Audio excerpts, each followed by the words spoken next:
भ्रष्टाचार। और चलिए आगे बढ़ते हुए बड़ी खबर का रुख करेंगे। जयपुर से बड़ी खबर, शिक्षा मंत्री मदन दिलावर ने निरीक्षण किया है। राजकीय उच्च माध्यमिक विद्यालय द्वारकापुरी का जायजा लिया है शिक्षा मंत्री ने।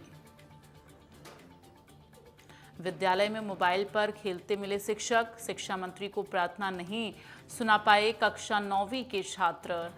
तो छात्रों को नहीं पता पीएम और सीएम भजनलाल शर्मा का नाम कि उनके देश का प्रधानमंत्री और प्रदेश का मुख्यमंत्री कौन है, ये 9वीं क्लास के बच्चे शिक्षा मंत्री को नहीं बता पाए।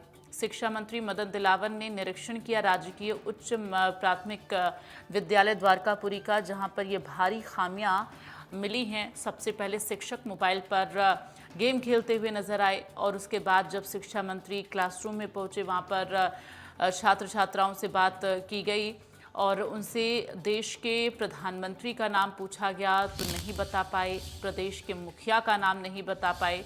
9वीं क्लास के बच्चे जिन्हें पीएम और सीएम का नाम नहीं पता, उस स्कूल में कितनी अच्छी पढ़ाई हो रही है, किस तरह से यहाँ पर छात्राओं को पढ़ाया जा रहा है, अब इससे अंदाज़ा लगाया जा सकता है।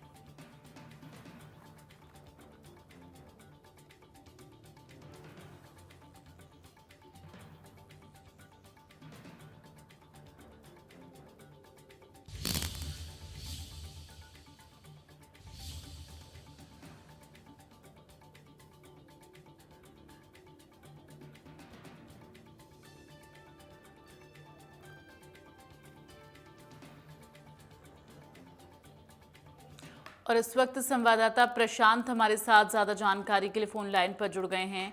प्रशांत, शिक्षा मंत्री के द्वारा जो ये दौरा किया गया है द्वारका जनकपुरी का, अब यहाँ पर द्वारका की अगर बात की जाए तो द्वारका के इस दौरान जब उन्होंने निरीक्षण किया तो भारी खामियां मिली हैं, जहां पर छात्राओं को ये नहीं पता कि पीएम और सीएम का नाम क्या है। तो तमाम जो ये खामियां मिले, फिलहाल शिक्षा मंत्री की तरफ से क्या कुछ अब बात कही गई है?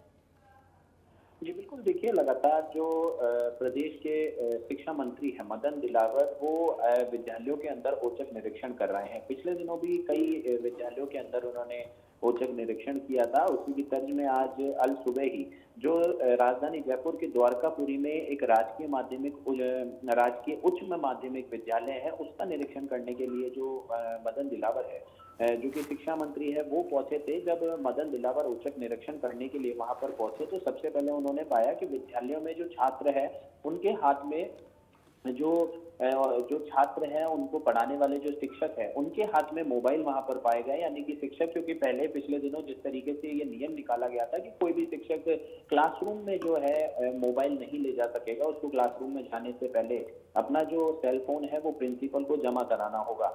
और वही कहे कि कक्षा में जो बैठे बच्चे थे उनसे जब मदन दिलावर ने बातचीत की, उनसे पूछताछ की, तो उनको ना तो किसी प्रकार की कोई प्रार्थना आती थी और ना कोई भी जो है उनको किसी भी तरीके का, चाहे मुख्यमंत्री हो या प्रधानमंत्री हो, वो कौन है वो उनको नहीं पता था। और वो बच्चे कोई छोटे बच्चे नहीं, कक्षा 9वीं में पढ़ने वाले वो छात्र थे, जिसको लेकर के मदन दिलावर ने जब ये सवाल किया और बच्चों ने उससे बताने के लिए मना किया तो शिक्षा मंत्री मदन दिलावर दंग रह गए। यही नहीं, कक्षाओं में जो है काफी गंदगी फैली गई, उसमें जो है तंबाकू और चिप्स की जो पैकेट है वो यूं ही क्लासरूम में फर्श पर फैले मिले, जिसे खुद उठाकर शिक्षा मंत्री ने जो है जो शिक्षक है उनसे सवाल भी किया और वहां पर उन पॉलिथिन को उठाकर डस्टबिन में भी डाला। तो कहे कि जो शिक्षा मंत्री है वो खुद जो है उन्होंने उस तरीके का जो वो वहां पर कचरा था वो उठाकर शिक्षकों से ये सवाल किया कि क्या यहाँ पर सफाई है और इन बच्चों को इतना तक नहीं आता है तो आप इनको क्या पढ़ा रहे हैं। जी